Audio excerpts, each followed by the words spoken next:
keluarga GKI Jayan. Kami saat ini ada di rumah Bapak Wahyu dan Ibu Lia. Apa kabar? Baik. Luar biasa. Juga kita bersama dengan Opung Andias dan Ibu. Gimana keadaannya Pak Andias? Puji Tuhan. Waduh, senang ya? Pandemi ada sukacita juga. Amin. Apalagi ada cucu-cucu ya.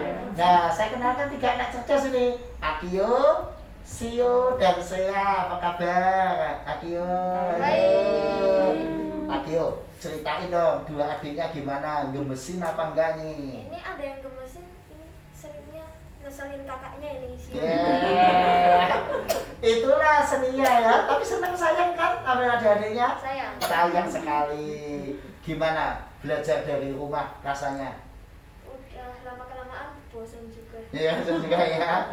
Tapi untung ada adik-adiknya ya, jadi kegembiraan kan? Nah, kalau Pak Wahyu gimana nih? Selama masa-masa ini apa yang dikerjakan di rumah? Ya, separuh kerja ke kantor, separuh kerja di rumah. Di rumah sambil mendampingi anak-anak sekolah karena sekolahnya online. Ya. Seperti itu Pak Pendeta. Ya, apalagi Akio ini sudah kelas 6 ya. Ya. Tahun depan akan SMP, jadi perlu pendampingan. Kalau Ibu Lia apa yang dilakukan? Ya Pak Pendeta, jadi kalau Akio biasanya didampingi ayahnya, kalau saya mendampingi yang kecil-kecil ini Sio sama Sea. Iya, karena ini masih kelas bermain sama TK Iya. ya, luar biasa. Nah, ngomong-ngomong dengan GKI Jayan, Akio, ayo, usulnya apa nih buat kakak-kakak guru sekolah minggu? Ayo. Usulnya untuk membaikkan untuk sekolah minggunya Ya, supaya lebih apa? supaya lebih seru gitu. Lebih seru. Tapi sekarang sudah seru belum? Sudah. Sudah seru, tapi makin seru itu pesan Akio buat guru-guru. Nah, kalau buat Pak Wahyu dan Bu Lia, usulnya tentang kebaktian. Kebaktian ini apa nih? Ada usul nggak? Ya, kalau untuk kebaktian sekarang sudah senang ada pilihan, bisa kalau mau yang offline dengan tetap menjaga keamanan kesehatan bisa, yang mau online juga bisa. Mungkin kita bisa saling menguatkan melalui wilayah-wilayah sehingga kita bisa buat peserta kecil di wilayah dengan tetap menjaga jarak, mungkin gitu Pak. Wes, keren ya usulannya, kita perhatikan usulannya. Nah, ngomong-ngomong ini, kalau kebaktian hari Minggu biasanya sekeluarga jam berapa? Jam 8. Jam 8. Aku ngikut juga ya? Ya, luar biasa keluarga. Ini contoh jemaat yang hebat ya. Kebaktian bersama-sama sekeluarga. Mari kita kasih salam semuanya. Nah, inilah keluarga Pak Wahyu, Bu Lia dengan anak-anak mereka. Wah, luar biasa ya. Selamat beribadah. Selamat beribadah.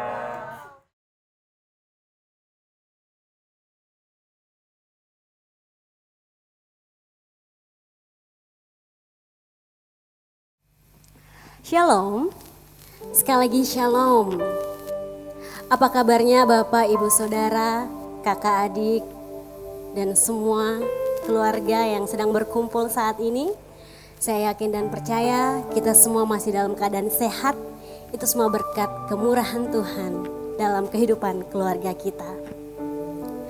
Baik Bapak, Ibu, Saudara, dan jemaat yang dikasihi Tuhan yang ada di rumah, kita berjumpa kembali dalam ibadah intergenerasi pada minggu ini. Minggu ini kita memasuki minggu kedua masa penghayatan hidup berkeluarga. Dan juga kita spesial di minggu ini suasana etnik Jawa. Maka dari itu kita menggunakan baju etnik Jawa. Baik Bapak Ibu Saudara dan jemaat yang dikasihi Tuhan, mari sama-sama kita menyiapkan hati kita, pikiran kita, karena kita akan mulai ibadah kita. Mari kita mengangkat pujian ini, biarlah Tuhan Yesus merawat keluarga kita. Dia memberkati keluarga kita.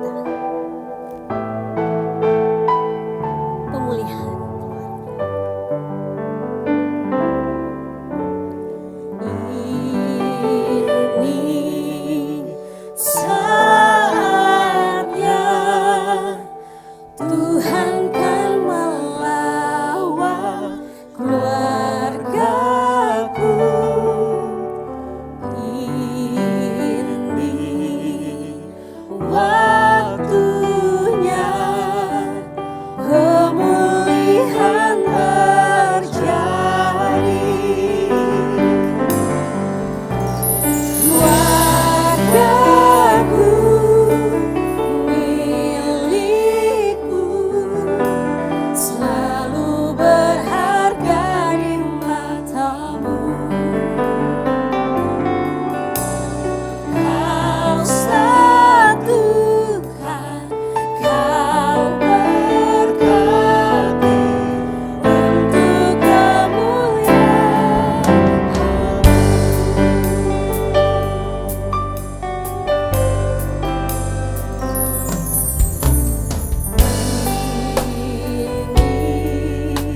Saatnya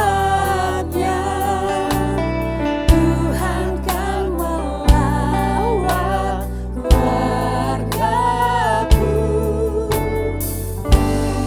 Ini waktunya pemulihan terjadi.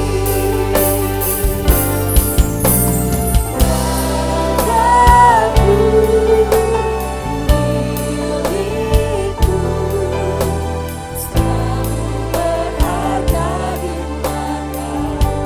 Kau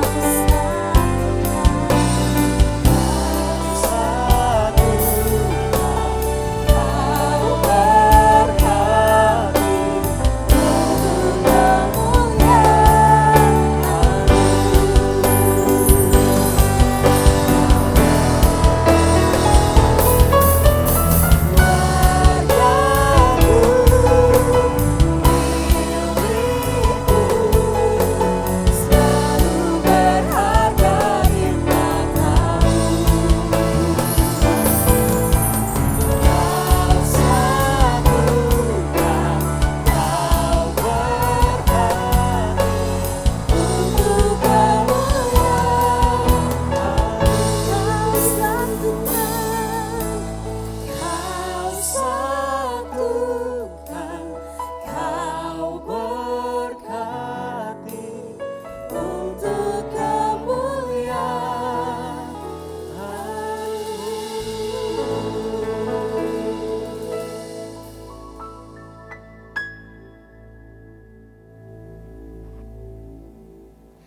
Baik jemaat Tuhan dikasihi Tuhan, mari kita berdiri, kita bersuka cita, kita nyatakan bahwa Tuhan Yesus sangat baik dalam kehidupan keluarga kita. Dialah sumber sukacita kita. Sama-sama kita mengangkat pujian ini, Kaulah sukacita.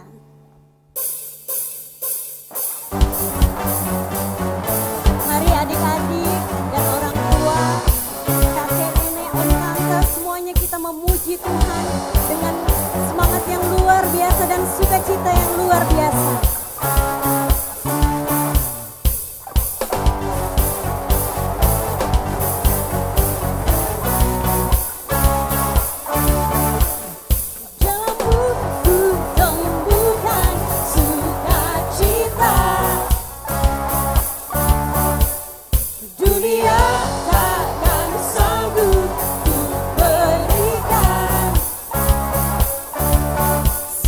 Bebanku pun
Mari jemaat dan anak-anakku semua, kita mengawali kebaktian kita ini dengan bersama-sama mengucapkan pengakuan demikian.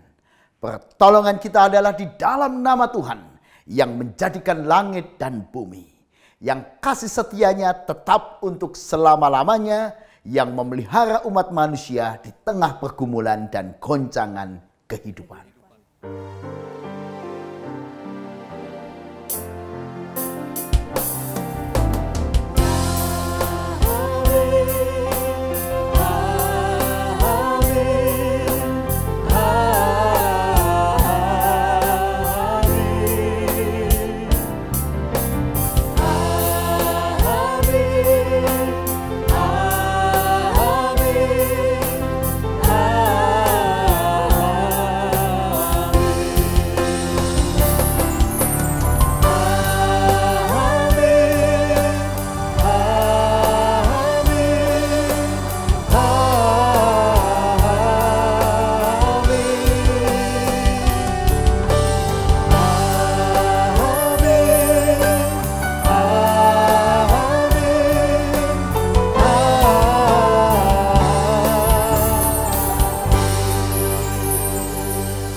Kasih karunia dan damai sejahtera dari Allah Bapa kita dan dari Tuhan kita Yesus Kristus menyertai saudara sekalian. Dan menyertai saudara juga. Baik saudaraku, mari sama-sama kita memuji Tuhan. Kita angkat pujian sajeke akun derek Gusti.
Percaya keluarga yang ada di rumah yang saat ini sedang beribadah merasakan sukacita, amin. Boleh anak-anak katakan ke mama dan papanya, Tuhan Yesus baik. Papa dan mamanya juga bisa katakan ke anaknya, Tuhan Yesus baik. Mari kita angkat pujian ini, kita nyatakan bahwa Tuhan Yesus baik. Sama-sama ikuti saya ya. Tuhan Yesus baik, sungguh amat baik, untuk selama-lamanya. Tuhan Yesus baik. Sekali lagi katakan, Tuhan Yesus baik, sungguh amat baik, untuk selama-lamanya. Tuhan Yesus baik.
Jemaat yang dikasihi Tuhan, kita sudah memuji dan memuliakan nama Tuhan.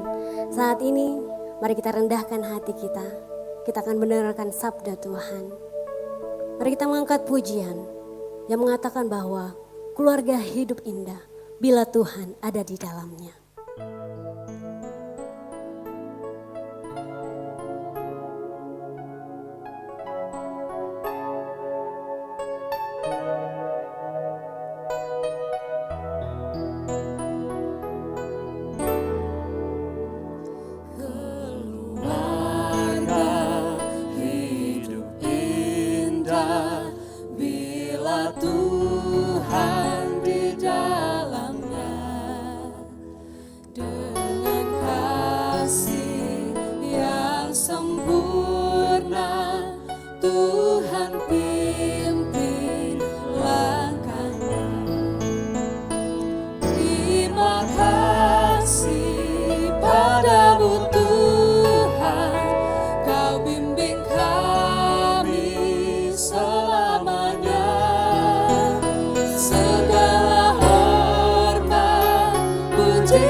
Mari jemaat dan anak-anakku semua, kita mengakui segala dosa-dosa kita di hadapan Tuhan dan sekaligus kita menyiapkan hati kita untuk membaca dan merenungkan sabda Tuhan. Mari kita berdoa. Ya Tuhan, kami memohon pengampunan atas segala dosa-dosa kami, supaya kami terus belajar oleh pengampunan Tuhan yang begitu indah dalam hidup kami. Kami boleh belajar memperbaiki sifat watak karakter kami. Karena itu kami memohon pertolongan Tuhan, supaya firman yang hendak kami baca dan renungkan makin memampukan kami memperbaiki diri kami. Supaya kami memiliki watak karakter dan kehidupan yang terus diperbarui. Supaya di rumah kami membawa kebahagiaan. Di tengah masyarakat kami juga membawa kebahagiaan. Biarlah nama Tuhan dipermuliakan melalui setiap sikap, kata, dan perbuatan hidup kami. Amin. Injil Matius pasal 22 ayat 15 sampai dengan 22. Injil Matius pasal 22 ayat 15 sampai dengan 22. Kemudian pergilah orang-orang Farisi, mereka berunding bagaimana mereka dapat menjerat Yesus dengan suatu pertanyaan.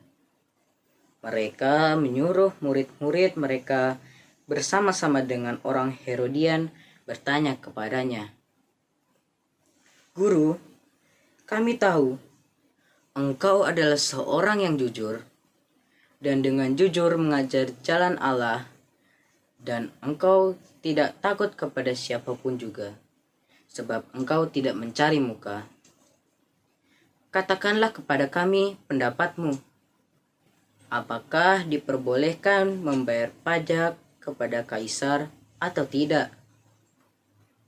Tetapi Yesus mengetahui kejahatan hati mereka itu, lalu berkata, "Mengapa kamu mencobai aku, hai orang-orang munafik? Tunjukkanlah kepadaku mata uang untuk pajak itu." Mereka membawa 1 dinar kepadanya. Maka ia bertanya kepada mereka, "Gambar dan tulisan siapakah ini?" Jawab mereka, "Gambar dan tulisan kaisar." Lalu kata Yesus kepada mereka, "Berikanlah kepada kaisar apa yang wajib kamu berikan kepada kaisar, dan kepada Allah apa yang wajib kamu berikan kepada Allah." Mendengar itu, heranlah mereka dan meninggalkan Yesus lalu pergi. Demikianlah Injil Yesus Kristus. Berbahagialah saudara yang menerima berita Injil, menyimpan dalam hati, dan menerapkannya dalam kehidupan sehari-hari. Haleluya. Shalom jemaat yang dikasihi Tuhan. Mari kita rawat tanaman kita ini supaya dia tetap segar. Keluarga juga seperti tanaman ini harus kita rawat. Dan siapa yang merawat kehidupan keluarga? Seluruh anggota keluarga bertanggung jawab, berperan merawatnya. Nah, di masa pandemi ini kita punya banyak pahlawan di masa pandemi. Para relawan di dunia medik, para dokter dan kawan-kawan, juga para relawan-relawan yang lain, tetapi termasuk para ibu-ibu rumah tangga seringkali menjadi pahlawan bagi keluarganya. Ekonomi keluarga sedang goncang. Suami-suami sedang bingung dengan ekonomi keluarga. Siapa yang menyelamatkan? Siapa yang menjadi pahlawan? Seringkali adalah para ibu-ibu. Di GKI Gejayan misalnya, ada 130 UMKM, usaha keluarga yang dimulai dan dimotori oleh ibu-ibu. Luar biasa. Mereka adalah pahlawan. Nah saudara, ini artinya ketika cinta tidak hanya menuntut hak, tidak cuma enak-enakan di rumah, tapi berperan nyata. Cinta diwujudkan tidak dengan berpangku tangan, tetapi sadar akan kewajibannya. Ikut bertanggung jawab. Pertanyaannya adalah, apakah saudara dan saya adalah pribadi yang bertanggung jawab? Apakah Anda dan saya suami yang bertanggung jawab, istri yang bertanggung jawab, anak yang bertanggung jawab, pribadi yang bertanggung jawab di tengah keluarga maupun di tengah masyarakat? Sudah dikasihi Tuhan, cinta yang sungguh akan mewujudkan kita suatu kesadaran akan kewajiban. Dan kesadaran akan kewajiban akan mendorong kita menjadi pribadi yang bertanggung jawab. Pertanyaannya, apakah kita sadar kewajiban-kewajiban kita? Saudara, memang kita selalu suka menuntut hak. Tapi saudara dikasihi Tuhan, antara hak dan kewajiban seperti dua sisi di mata uang ini saling kait-mengait. Ada hak yang boleh kita nikmati, tapi ada kewajiban yang harus kita lakukan. Pertanyaannya, apakah kita sadar kewajiban kita untuk merawat diri, untuk merawat keluarga, untuk memelihara gereja kita, untuk membangun bangsa, bahkan menjaga alam ini? Nah, apa yang bisa menguatkan kita untuk bisa menjadi orang yang sadar akan kewajiban? Didasari oleh kasih kita pada Allah. Karena itu tadi di dalam Matius 22 ayat 21 dikatakan, Yesus berkata kepada mereka, berikanlah kepada kaisar apa yang wajib kamu berikan kepada kaisar. Dan kepada Allah apa yang wajib kamu berikan kepada Allah. Artinya saudara, kita diminta mengutamakan kewajiban kepada Allah sebagai dasar, sebagai utama. Lebih daripada kewajiban-kewajiban kita kepada yang lain. Kenapa? Karena Allah lah yang menciptakan kita. Allah adalah penguasa. Allah lah yang memberi hak dan kewajiban kepada para penguasa, kepada raja, kepada kaisar. Tentu kita hidup tidak bisa sendiri. Ada masyarakat sekeliling kita, ada negara yang melingkupi kita. Bahkan pada konteks tertentu kadang-kadang kita dikuasai oleh pemerintah, raja, kaisar. Seperti konteks pada waktu Matius ini. Di mana Israel sedang dijajah oleh bangsa Romawi. Tetapi kita diminta sadar kewajiban sebagai masyarakat, sebagai bagian dari bangsa, negara. Apapun itu kita letakkan di bawah kewajiban dan kesadaran kita akan kewajiban pada Allah. Kalau itu yang kita lakukan saudara, kita akan melakukannya dengan sungguh-sungguh indah. Pertanyaannya, apakah saudara dan saya sadar akan kewajiban kita kepada Tuhan? Apakah sebagai orang tua misalnya Anda seperti Ayub yang selalu sadar betapa anak-anaknya, keluarganya membutuhkan Tuhan, membutuhkan pengampunan Tuhan. Karena itu Ayub tidak pernah lupa. Selalu dia mendoakan anak-anaknya, meminta belas kasihan Tuhan buat anak-anaknya. Bagaimana saudara? Apakah sebagai orang tua Anda sudah melakukan kewajiban Anda kepada Tuhan?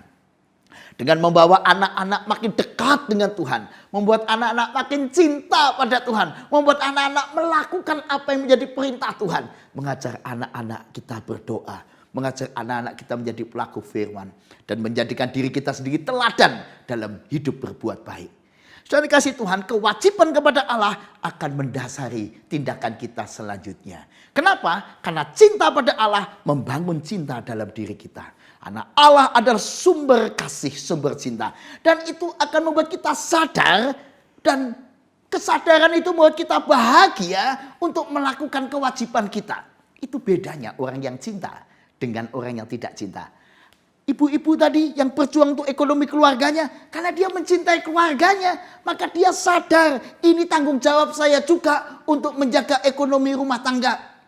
Anak-anak yang mencintai keluarganya, dia akan sadar tanggung jawabnya untuk menjaga kebersihan rumah. Seorang suami yang cinta pada keluarganya, dia akan sadar dia harus berjuang bahkan di tengah COVID ini. Tidak heran saya mendengar banyak bapak-bapak ambil kerjaan sampingan untuk meningkatkan ekonomi keluarga. Banyak bapak-bapak yang kalau pagi bekerja di kantoran, kalau sore atau malam menjadi tukang ojek atau mengerjakan kerjaan yang lain. Semua itu karena sadar. Tapi tidak sekedar sadar, tapi dibangun oleh cinta. Dan sumber cinta itu adalah Tuhan. Saya dikasih Tuhan, orang yang demikian akan berbahagia, berkorban melakukan kewajibannya, dan dia akan konsisten. Agak lain saudara dengan sikap anak-anak. Seringkali anak-anak, tentu tidak semua anak ya, tapi pada umumnya ada anak-anak yang kalau dikasih kewajiban dia marah, merasa ini beban, tidak suka dikasih kewajiban. Tetapi sudah dikasih Tuhan, orang yang sadar karena cinta yang kuat pada keluarganya, dia bahagia melakukan pengorbanan seperti bapak-bapak dan ibu-ibu pada anak-anaknya, pada keluarganya, seperti Tuhan Yesus bahagia boleh berkorban di kayu salib buat saudara dan saya. Dan orang yang demikian melakukan kewajibannya dengan konsisten. Mari kita wujudkan kewajiban kita,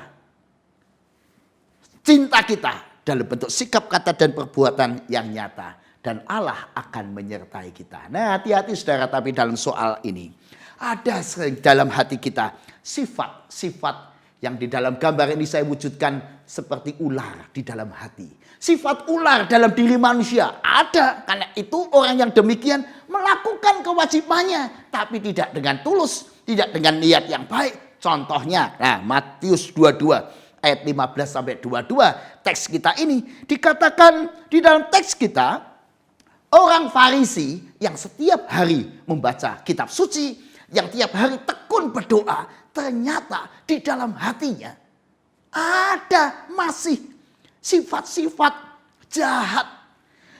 Tiap hari membaca kitab suci, membaca Taurat, melakukan hukum Taurat, berdoa taat pada waktu-waktu yang ditentukan. Luar biasa kalau bicara soal agama.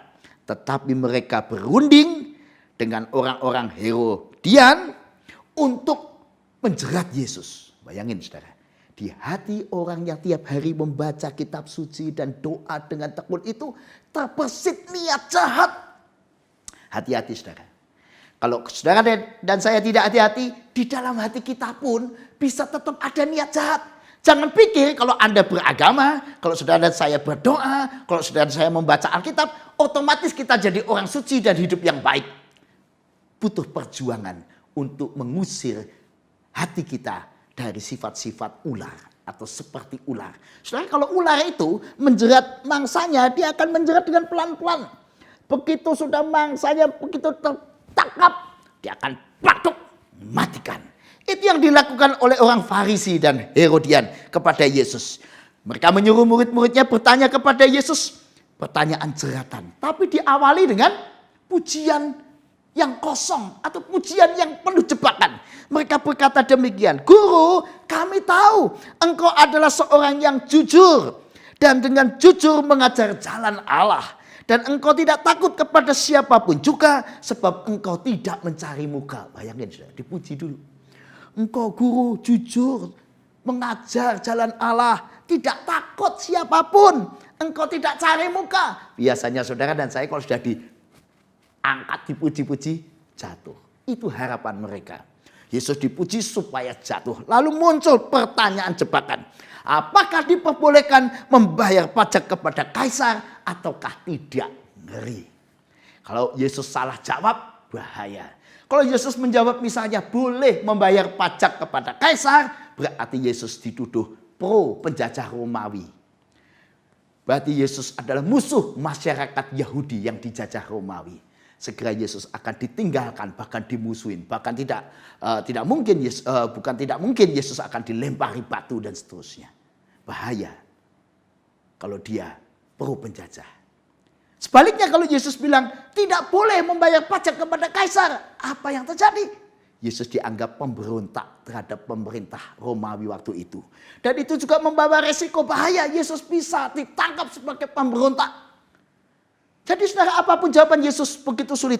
Tapi luar biasa.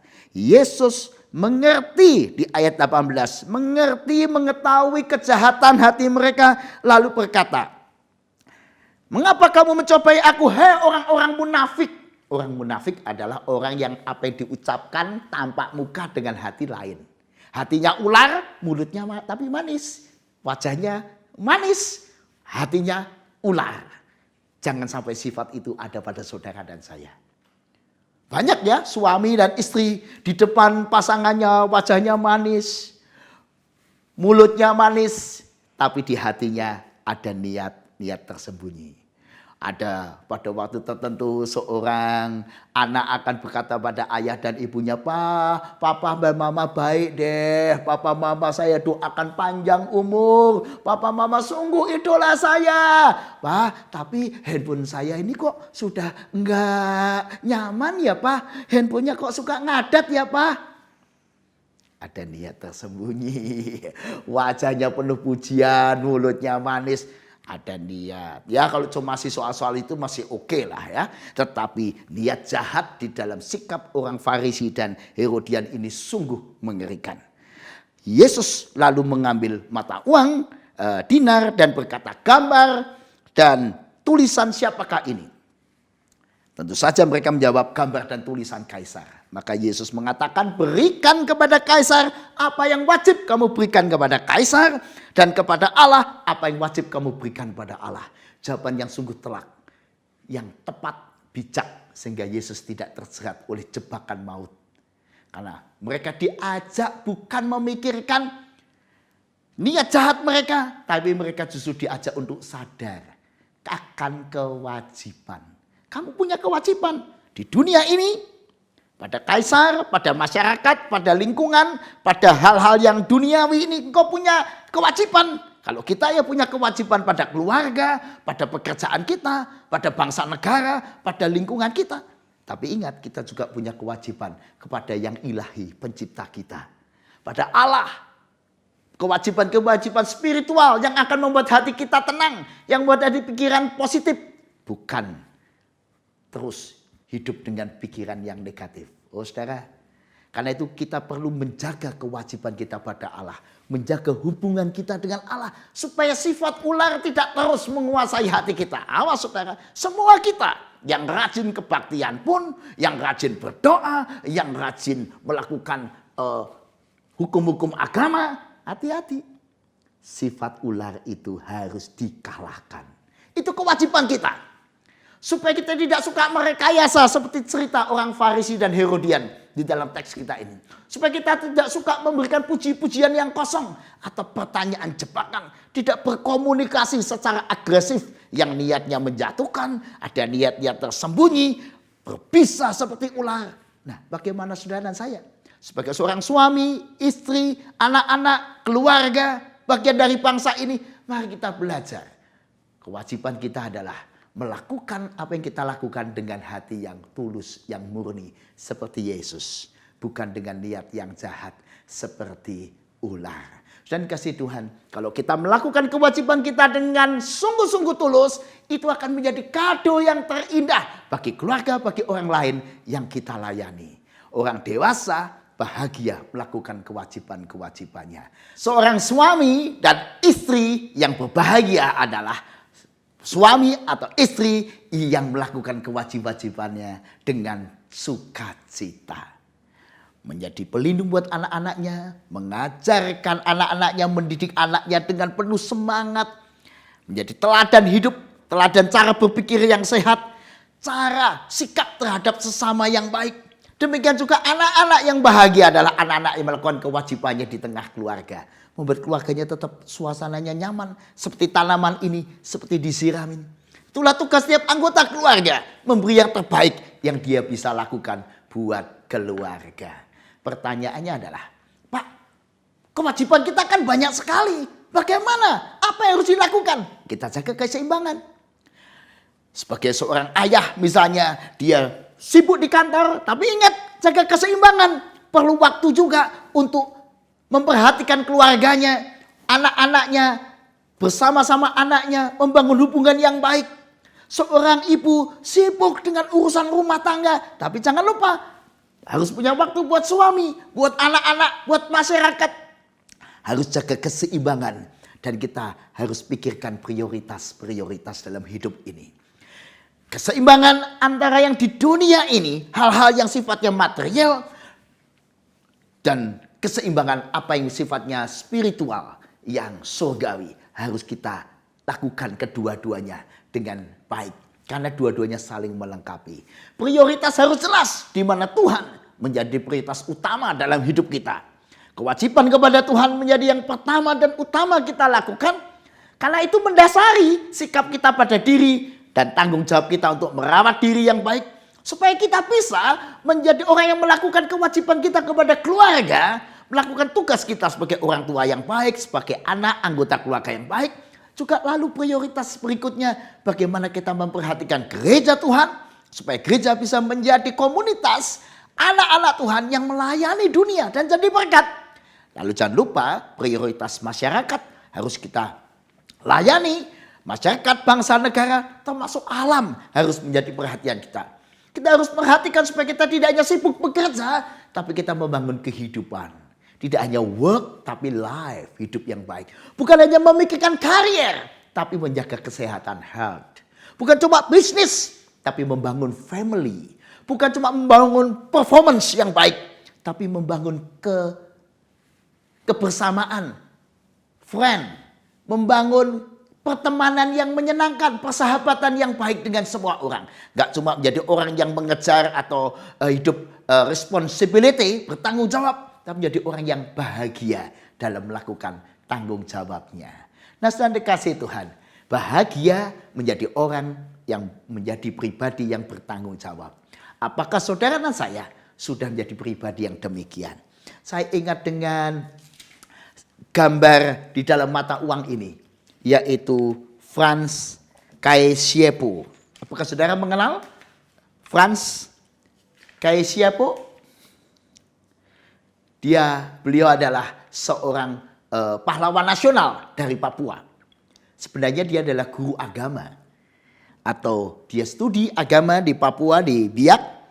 Tapi kemudian dia sadar bahwa hidup orang percaya tidak boleh cuma memikirkan agama saja. Tapi agama itu harus mewujud dalam praktek hidup cinta yang nyata pada sesamanya. Dia saya kira juga terinspirasi dengan banyak tokoh-tokoh Kristen yang lain yang tidak cuma memikirkan diri dan keluarga. Dia lalu Franz Kaisiepo ini lalu ikut dalam pergerakan perjuangan kemerdekaan Indonesia. Singkatnya, dia 5 tahun di penjara karena perjuangannya melawan penjajah Belanda pada waktu itu. Keluar dari penjara, dia terus aktif dalam perjuangan kemerdekaan sampai akhirnya benar-benar dia berhasil menegakkan NKRI di Papua. Dia mengibarkan bendera merah putih di sana dan menyanyikan lagu Indonesia Raya di Papua. Nah, maka tidak heran Frans Kaisiepo namanya diabadikan lewat mata uang ini, diabadikan lewat bandar udara di Biak, bandar udara Frans Kaisiepo, maupun juga lewat kapal perang KRI Frans Kaisiepo. Yang mau saya katakan adalah ada anak Tuhan yang punya rasa tanggung jawab yang besar pada keluarga, pada bangsa negara, pada masyarakat sekelilingnya. Apakah Anda dan saya tipe orang seperti Frans Kaisiepo?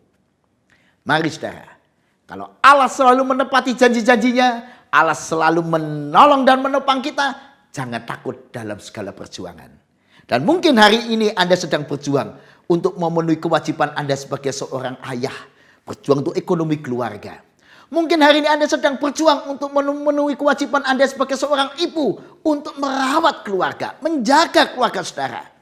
Dan mungkin Anda hari ini sedang berjuang untuk keutuhan rumah tangga, untuk membangun kehidupan keluarga yang baik.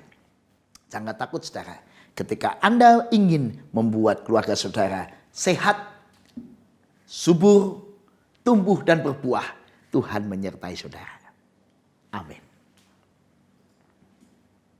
Jemaat yang dikasihi Tuhan, seberapa berat kewajiban-kewajiban yang harus Anda pikul di dalam kehidupan ini, jangan takut, Tuhan menyertai saudara.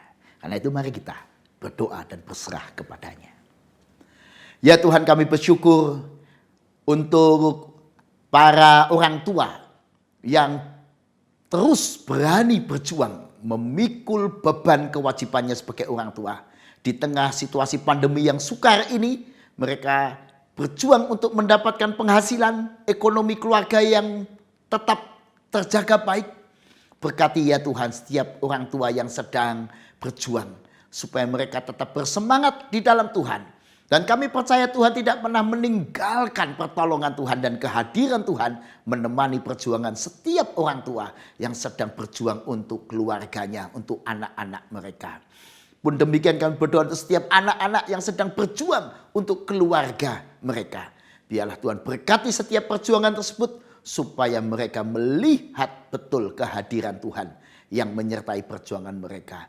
Kami juga berdoa untuk setiap orang yang sedang memenuhi kewajiban-kewajibannya. Baik para dokter di tengah pandemi COVID-19 ini harus berjuang menyembuhkan atau merawat pasien-pasiennya. Kami juga berdoa untuk para relawan-relawan, orang-orang yang di garda terdepan untuk melawan pandemi COVID-19 ini. Dan melakukan kewajibannya dengan penuh sukacita. Kiranya Tuhan yang menolong, melindungi dan menjaga mereka sekalian. Kami serahkan ya Tuhan segala perjuangan umat manusia. Juga perjuangan bangsa negara kami. Juga perjuangan tiap-tiap keluarga kami. Juga perjuangan tiap kami untuk hidup tetap kuat di dalam Tuhan. Bahkan dalam kekuatan iman itu kami boleh tetap tenang menghadapi pandemi ini. Karena kami percaya pada akhirnya nanti pandemi ini akan dikalahkan oleh kesatuan umat manusia, oleh kebersamaan umat manusia dalam perlindungan dan pimpinan Tuhan. Terima kasih ya Tuhan. Di dalam nama Yesus kami naikkan doa-doa kami dan doa syafaat kami ini. Amin. Mari Bapak Ibu, kita akan memperbarui iman percaya kita dengan pengakuan iman rasuli yang demikian.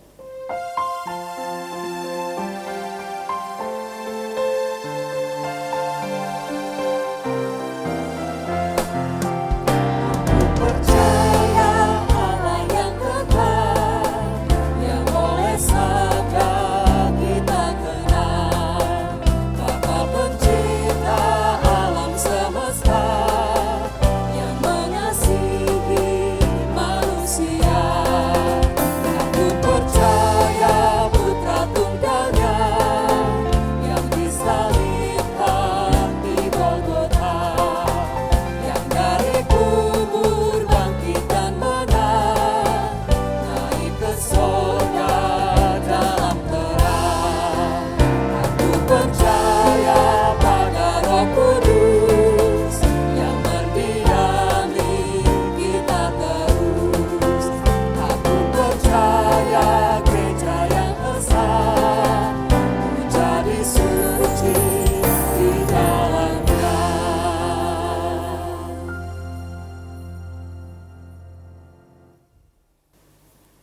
umat yang dikasihi Tuhan, kiranya hidup dan mata uang yang kita kumpulkan menjadi persembahan yang kudus dan berkenan di hadapan Tuhan.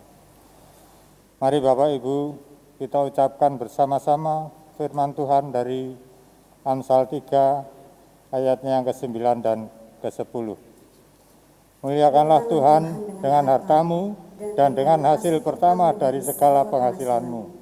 Maka lumbung-lumbungmu akan diisi penuh sampai melimpah-limpah, dan bejana pemerahanmu akan meluap dengan air buah anggurnya. Mari kita iringi persembahan kita dengan sama-sama kita mengangkat pujian pelengkap Kidung Jumat 146, bawa persembahanmu.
Tuhan, Bapa kami yang bertahta dalam kerajaan surga, terimalah persembahan ini yang kami bawa di hadapan-Mu, dan pandanglah persembahan ini sebagai bagian dari ibadah kami kepadamu.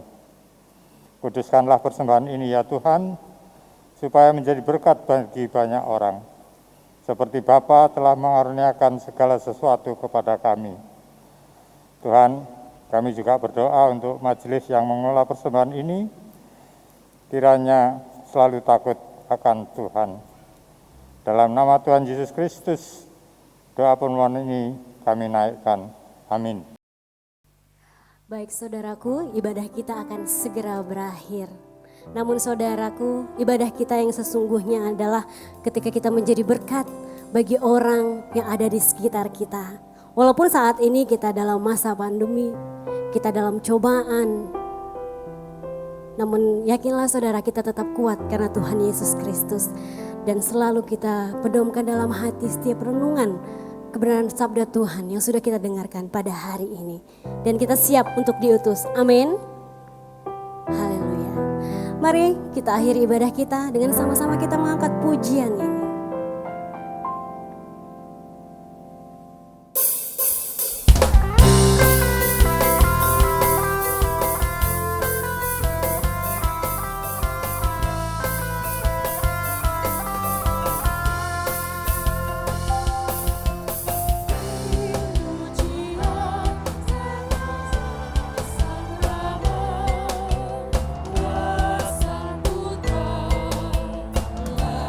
Terus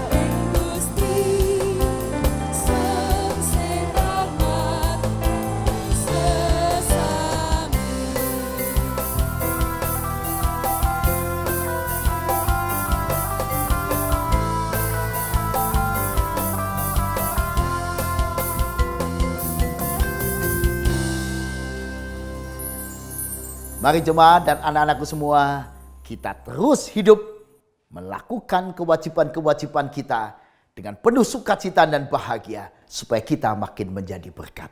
Dan terimalah berkat Tuhan. Tuhan memberkati engkau dan melindungi engkau.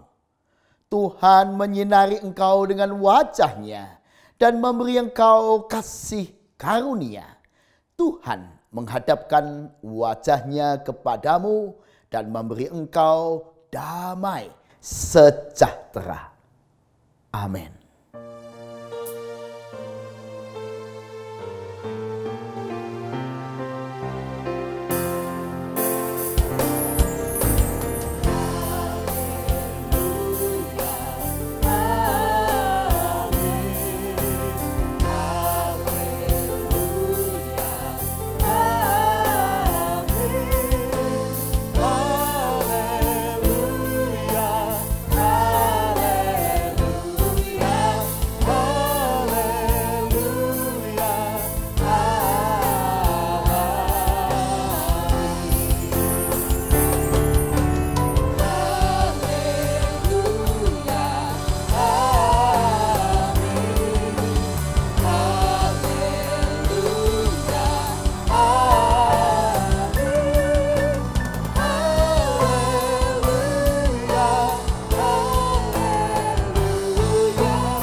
Selamat menghayati kehidupan berkeluarga. Tuhan Yesus memberkati.